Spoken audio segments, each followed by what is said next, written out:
Est-ce que vous évitez d'affronter les autres tout le temps parce que vous avez peur d'être blessé, parce que vous avez peur de les blesser, ou peut-être même vous avez peur de les fâcher?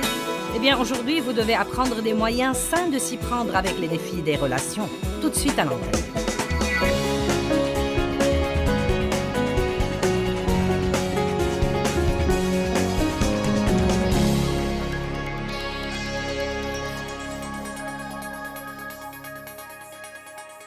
Maintenant, c'est notre zone de sécurité. C'est le titre de notre conférence ce week-end.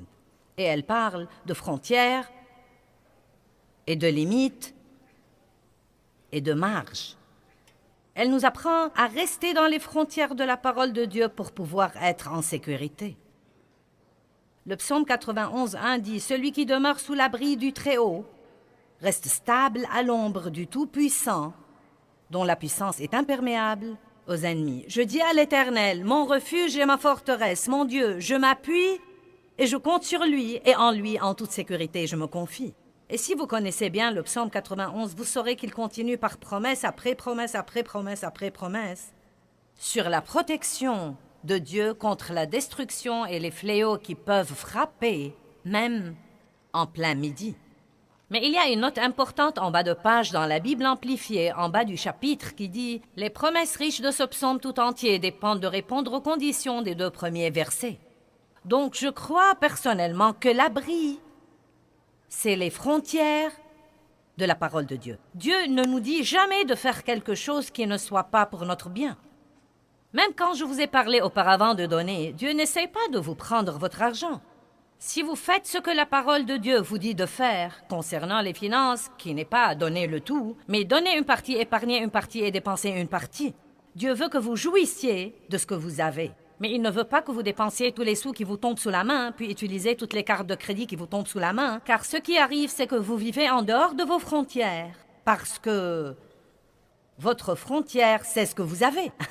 Quand vous commencez à dépenser ce que vous n'avez pas, vous vivez en dehors de vos frontières et vous vous retrouverez dans un gâchis, dans ce piège-ci, dans ce piège-là, dans ce piège-ci et dans d'autres pièges. Et donc il y a toutes sortes de frontières dans la parole de Dieu. Elles ne sont pas là pour nous rendre malheureux et pour nous mettre en prison. Ce sont des choses que Dieu nous encourage à respecter. Celle-ci a une porte. Je peux sortir si je veux et aller faire ce qui me plaît. Dieu me donne le libre arbitre. Je peux faire tout ce qui me plaît. Mais si je choisis, dites choisis, si je choisis de mon plein gré de rester à l'intérieur des frontières de la parole de Dieu, j'aurai alors une vie si merveilleuse. Et j'ai vécu assez longtemps pour expérimenter tout ça. Et je pourrais vous épargner beaucoup de douleurs et d'angoisses et beaucoup de temps si vous voulez croire ce que je vous dis aujourd'hui. Par exemple, la parole de Dieu dit que vous devez pardonner à vos ennemis, que vous devez pardonner à ceux qui vous blessent, qui vous font du mal, qui vous exploitent et qui vous traitent injustement et inéquitablement. Eh bien, Dieu vous dit de faire ça pour votre bien. Il ne s'agit pas de ce que vous faites pour vos ennemis. Dieu vous dit de pardonner pour votre bien. Vous vous rendez service à vous-même quand vous pardonnez, car si vous pardonnez, vous n'aurez plus tout ce supplice au-dedans de vous. Vous ne passerez pas votre vie fâché contre quelqu'un qui s'amuse quelque part et se fiche pas mal de ce que vous ressentez. Vous ne passerez pas votre vie exaspérée à cause de quelqu'un qui a déjà décidé ce qu'il va faire. Vous pouvez aller de l'avant et vivre la vie que Dieu veut que vous viviez et mettre vos ennemis entre les mains de Dieu. Eh bien, il y a une liberté. J'ai détesté mon père pendant des années parce qu'il avait abusé de moi sexuellement dans mon enfance. Je n'étais pas libre. Quand votre cœur est rempli de haine et d'amertume et de colère et de ressentiment, vous n'êtes pas libre. Mais quand j'ai commencé à obéir à la parole de Dieu, non seulement aller à l'église et écouter les sermons et ne pas les mettre en pratique, mais quand j'ai vraiment commencé à vivre selon la parole de Dieu, cette haine s'est dissipée. J'ai en fait commencé à m'occuper de l'homme qui a passé sa vie à abuser de moi. Je me suis occupée de lui jusqu'à sa mort. Il a finalement reçu le Christ comme son sauveur. C'était une merveilleuse expérience. Donc si nous vivons à l'intérieur des frontières de la parole de Dieu, et là je veux le dire à nouveau, n'allez pas à l'église pour écouter les sermons et applaudir et dire Amen et rentrer chez vous et ne pas faire ce que dit la parole. Nous devons faire ce que dit la parole de Dieu, sinon elle ne va pas travailler dans notre vie. Et si vous restez vraiment dans les frontières et dans les limites de la parole de Dieu, ce sera votre zone de sécurité. Je suis en sécurité. Maintenant, le diable peut venir contre moi, mais à dire vrai, il n'y a pas une chose qu'il peut me faire à long terme. Il peut m'exaspérer, il peut me mentir, mais vraiment, il ne peut rien me faire qui soit en dehors du plan de Dieu pour moi, parce que Dieu veillera sur nous et s'occupera de nous tant que nous resterons dans les frontières de sa parole. Amen. Donc c'est un cours de remise à niveau. Maintenant, nous passons tellement de temps à parler des personnes qui nous exaspèrent, mais nous ne leur parlons pas à eux des choses qu'ils font et qui nous exaspèrent. Et donc, nous ne sommes vraiment pas très bons en confrontation. Et la confrontation est une frontière. C'est une marge ou c'est une limite que nous mettons dans notre vie. Cela veut dire que vous ne pouvez pas aller plus loin que ça. Vous devez mettre des limites dans votre vie, comme par exemple ma fille. Tout le monde est différent. Une de mes filles a la politique de la porte ouverte. Vous pouvez venir chez elle quand vous voulez et entrer. Pas besoin d'appeler. Ça lui est égal si je frappe ou non. Elle dit « Oui, viens, viens, oui ». Elle est de celles qui disent « Bien sûr, passez n'importe quand, vous savez ». Mon autre fille a habité à côté de chez moi pendant quelque temps et elle me disait « Je préfère que tu ne viennes pas sans appeler, maman ». Eh bien, au début, j'étais comme « Je suis ta mère ». Mais vous savez quoi? J'ai dû comprendre que c'était sa barrière, son droit de la mettre. Elle n'essayait pas d'être impolie avec moi. Elle me faisait savoir ce dont elle avait besoin dans sa vie. Et les gens différents ont besoin de choses différentes. Et nous devons non seulement mettre des frontières ou des limites pour les autres, mais encore nous devons respecter les autres et respecter leurs limites dans la vie et ne pas nous vexer parce que tout le monde est différent. Amen? Maintenant, vous savez, je peux être accueillante si je le fais exprès, mais je n'ai pas le don de l'hospitalité. Et vous savez, je suis le genre de personne qui dit aux autres « Ne venez pas chez moi sans appeler ». Donc c'est plutôt intéressant. Je suis comme ma fille et pourtant, le fait qu'elle soit comme ça m'a dérangée. Vous me suivez là-bas? Les gens ont le droit d'avoir des frontières. Et nous devons respecter ces frontières. Maintenant, certains se demandent probablement à propos du chien. Finissons-en avec le chien car vous y pensez. Vous savez, j'utilise l'exemple du chien de votre voisin qui salit votre pelouse. Et si vous n'avez pas de clôture, ce n'est pas de sa faute. Un type qui promenait ses deux chiens l'autre jour nous a dit à Dave et à moi « Mes chiens aiment bien votre jardin ».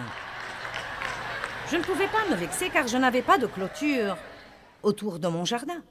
Mais si vous avez une clôture, si vous avez une frontière, si vous avez une limite, alors, vous savez, votre voisin devrait être pratiquement fou pour prendre son chien, le faire passer au-dessus de la clôture de votre jardin et lui dire « Allez, Fido, va à la salle de bain, vas-y, marche sur la belle pelouse de Madame Joyce, c'est bon maintenant. Allez, rentrons à la maison. » Et nous rentrons à la maison. Donc, ce que nous devons faire, c'est de mettre quelques clôtures dans notre vie. Pauvre bébé, je suis désolée.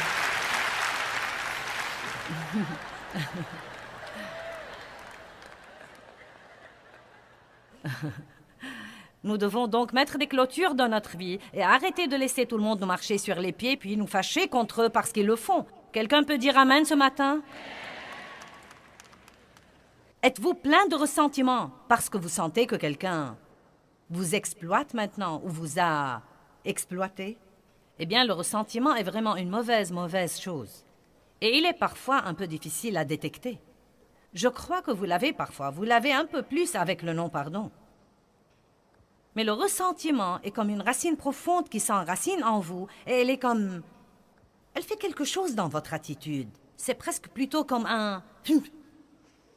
Vous savez, cette chose qui est juste.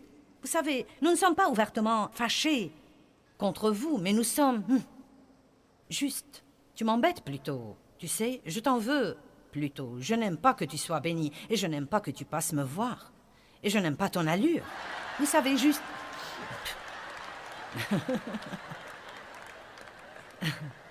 Cela soigne de votre attitude. Je crois que ça fait partie de la raison pour laquelle les gens font des dépressions. Ce n'est pas la seule raison. Il y a beaucoup de raisons pour ce genre de choses. Mais je pense que c'est en grande partie la raison pour laquelle les gens ont comme une lourdeur dans leur vie. Parce qu'ils sont irrités, ils sont aigris. Ils sont vraiment aigris. Je n'acceptais pas pendant tant d'années le fait que je n'avais pas eu une enfance agréable et heureuse. Je n'ai jamais vécu mon enfance. J'ai manqué toute cette partie de ma vie. J'ai travaillé et j'ai été responsable d'aussi loin que je m'en souvienne. Et j'ai traversé des périodes où j'en étais vraiment contrariée. Vous savez, ce n'était pas bon, ce n'était pas juste. Mais au lieu de refuser les choses, j'ai appris que si je faisais les choses à la façon de Dieu, il me donnerait une double bénédiction pour mes ennuis passés. Je dis tout le temps peut-être que je n'ai pas eu un bon commencement, mais mes chers, j'ai une bonne fin. Et c'est comme ça que vous devez voir les choses. Peut-être que vous n'avez pas tout ce que vous voulez, et peut-être qu'il y a des gens qui ne vous ont pas traité comme il faut, mais prenez votre part de la responsabilité. Peut-être que vous aussi n'avez pas parlé franchement. Peut-être que vous n'étiez pas prêt à affronter. Peut-être que vous avez mis des limites et vous ne les avez pas imposées. Vous dites au petit Johnny, « Si tu fais ça encore une fois, tu resteras à la maison toute la journée. » Maintenant, vous avez mis une limite. La prochaine fois qu'il le fait, je t'ai dit que si tu faisais ça encore une fois, tu resterais à la maison. Je te dis que si tu fais ça encore une fois...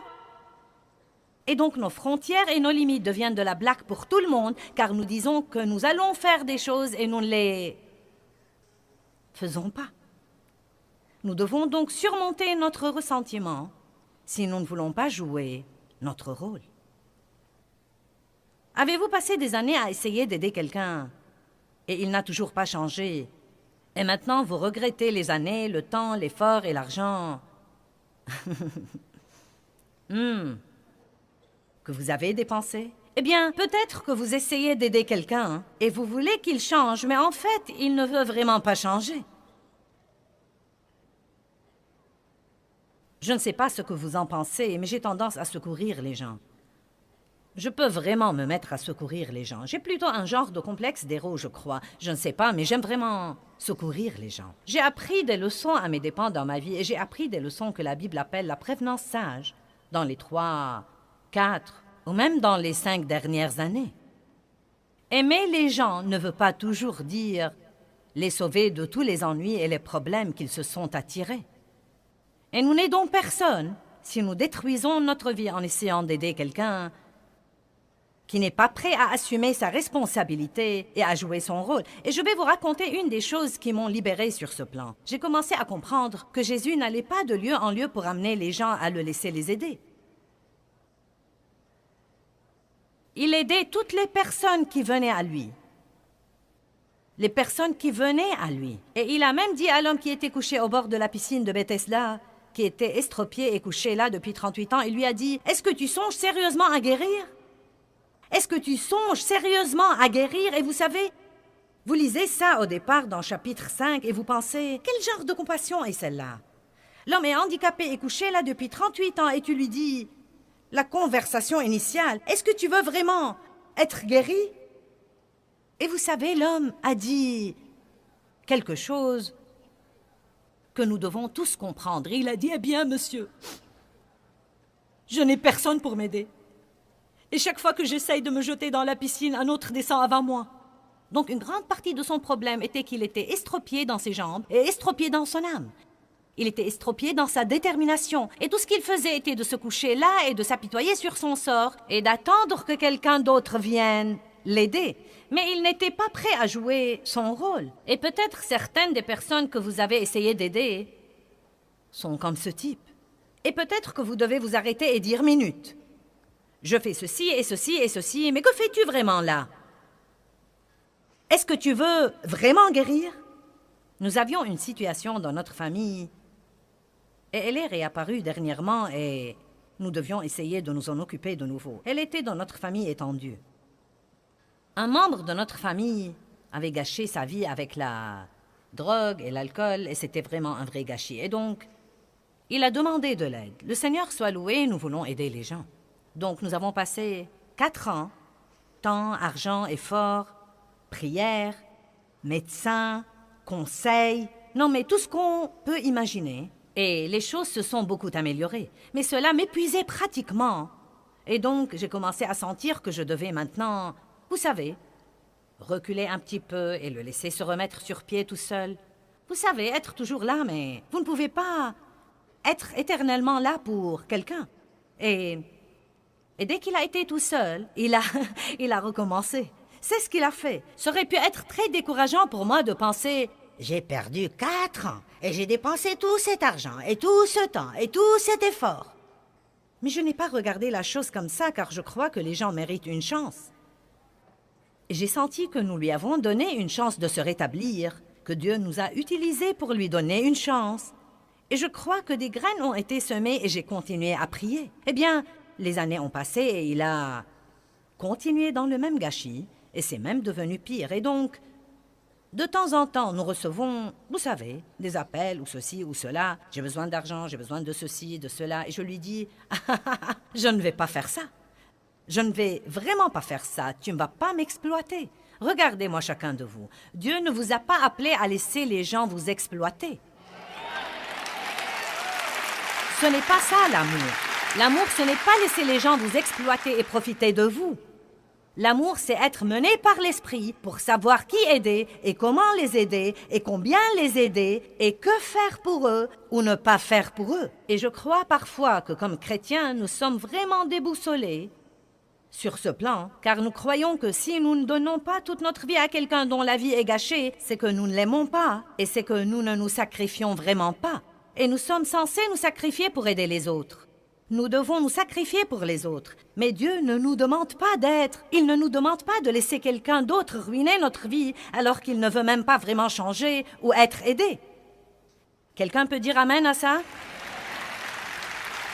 Donc là, nous avons reçu une lettre et des appels téléphoniques, et ceci s'est produit 2 ou 3 fois au cours des années dernières. Eh bien, tu sais, je m'occupe de lui maintenant, et c'est un parent à toi, et je sens que tu dois faire ceci et faire cela. Et comment peux-tu te faire appeler ministre si tu ne fais pas ça? Et comment est-ce que tu peux dire que tu es leader dans le corps de Christ si tu ne fais pas ça? Mais vous savez quoi? La Bible nous dit que nous ne devons absolument pas nous détourner ou nous écarter de notre but principal dans la vie. Et laissez-moi vous dire quelque chose. Le diable essaiera de retourner la parole de Dieu contre vous et d'utiliser la parole même contre vous pour vous détourner de votre but.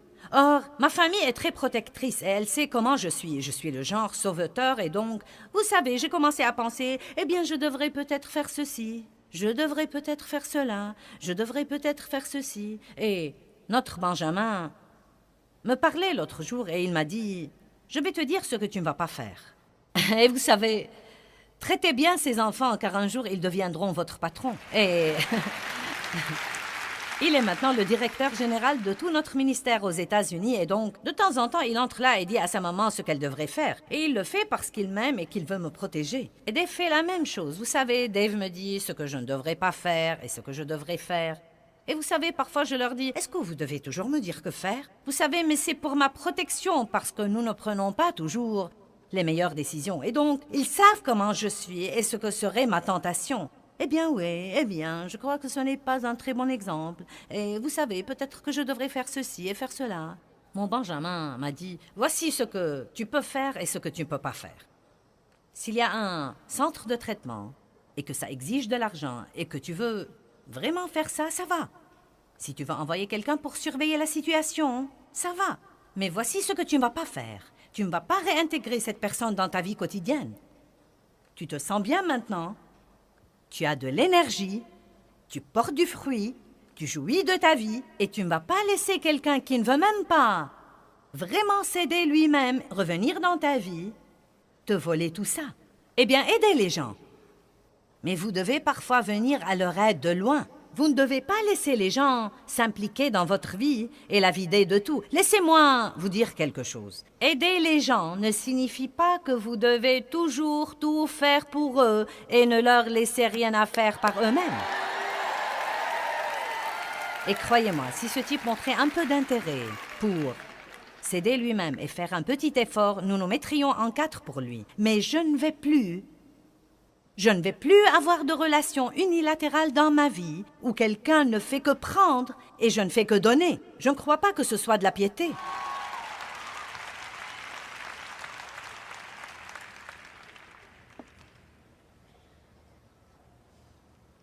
Parfois, nous aidons les gens tellement que nous créons en eux des attentes que nous ne pouvons pas par la suite maintenir. Vous commencez peut-être trop vite et vous faites trop de choses pour quelqu'un. La Bible dit que vous devez être prudent quand vous commencez une relation. Elle dit, si vous choyez votre serviteur, au début de la relation, il s'attendra sûrement à ce même traitement jusqu'à la fin de sa vie. Et donc, j'ai tendance parfois, je l'avais dans le passé, j'ai appris à mes dépens au cours des dernières années que si quelqu'un a vraiment été maltraité ou qu'il a vraiment été blessé, mince alors, je voulais intervenir et tout faire pour lui. Vous savez, l'aider à guérir les blessures et le bénir doublement, triplement et vraiment, vous savez, lui faciliter la vie. Mais la vérité, c'est que vous ne pouvez le faire que pour un temps. Et ensuite, ce qui arrive, si vous faites vraiment trop pour quelqu'un, puis tout à coup, vous devez faire un changement. Il sera dévasté et furieux contre vous. Et vous ne comprendrez pas pourquoi il est furieux, car vous sentez que vous êtes allé trop loin en essayant de l'aider. Et tout ce que vous voulez qu'il fasse, c'est de prendre lui-même un peu de responsabilité. Ce que nous devons faire, c'est faire un peu de choses pour les gens et leur donner une responsabilité. S'ils assument cette responsabilité, vous pouvez passer au niveau suivant. S'ils assument l'autre responsabilité, vous passez au niveau suivant. Mais si vous faites tout pour quelqu'un et qu'il ne fait rien, vous devez à ce moment-là peut-être reculer et prier un peu plus et découvrir ce que vous dit... Ce que Dieu vous dit si vous les aidez vraiment ou si vous êtes déboussolé sur la manière dont vous êtes censé vous comporter comme chrétien. Regardons Luc 10, verset 27. Il y a en ce moment beaucoup de gens qui aimeraient vous exploiter si vous n'avez pas de frontières dans votre vie. Le bon samaritain, nous voulons tirer de cette histoire quelque chose de différent de ce que nous tirons normalement. Ce jeune homme a dit à partir du verset 27. Il avait posé une question à Jésus sur ce qu'il devrait faire pour avoir la vie éternelle. Ils ont eu une conversation et il a dit « Oui, je fais tout ça ». Et Jésus a dit « Tu aimeras le Seigneur, ton Dieu, de tout ton cœur, âme, pensée et force, et ton prochain comme toi-même ». Ensuite, ce type est entré dans ce genre de conversation religieuse. « Et qui est mon prochain ?» Et c'est plutôt intéressant pour moi. Il ne voulait pas aider quelqu'un, donc il essayait de s'esquiver. Et donc, Jésus commence à lui dire ceci, pour lui donner un exemple. Et à partir du verset 30, Jésus lui a dit, un homme descendait de Jérusalem à Jéricho. Il tomba au milieu des brigands qui le dépouillèrent de ses habits et de ses affaires, le chargèrent de coups et s'en allèrent, insouciants, le laissant à demi-mort. Il s'est trouvé qu'un sacrificateur descendait par là et il passa outre. Un Lévite arriva aussi et passa outre. Verset 33. Mais un Samaritain arrive. Il vint à l'homme, et le voyant fut ému de pitié et de compassion. Verset 34, il s'approcha et banda ses plaies. En y versant de l'huile et du vin, le mit sur sa monture, le conduisit à une hôtellerie, et prit soin de lui pendant, je crois, une nuit.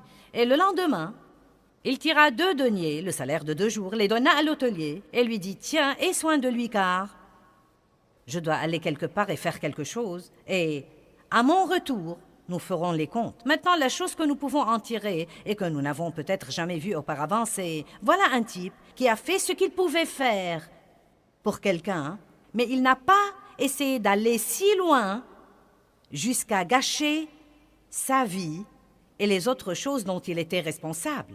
En d'autres termes, il a dit, vous savez, non mais il aurait pu sentir, eh bien je dois oublier tous mes plans et rester ici avec lui. Mais il n'a pas fait ça, il a dit, je dois aller m'occuper de mes affaires. Voici ce que je peux faire. J'ai de l'argent, je peux t'aider avec ça, mais je ne peux pas rester ici. J'ai beaucoup d'autres choses dont je dois m'occuper. Et je crois que beaucoup de fois, tout le monde devrait faire quelque chose. J'ai dit que tout le monde devrait faire quelque chose. Je crois que chaque fois que vous tombez sur quelqu'un qui souffre, il y a quelque chose que vous pouvez faire. Et notre grand problème est que soit nous ne faisons rien, soit nous essayons de tout faire.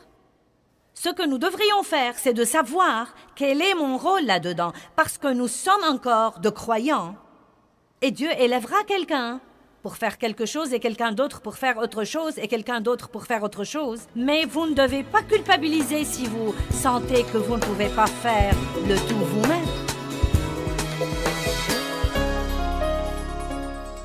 Eh bien, les frontières sont vraiment la façon de Dieu de nous protéger si nous les comprenons et si nous les observons. Et je veux vous enseigner tout ce que je peux vous enseigner sur les frontières et sur la vie dans ce que j'appelle la zone de sécurité de la vie.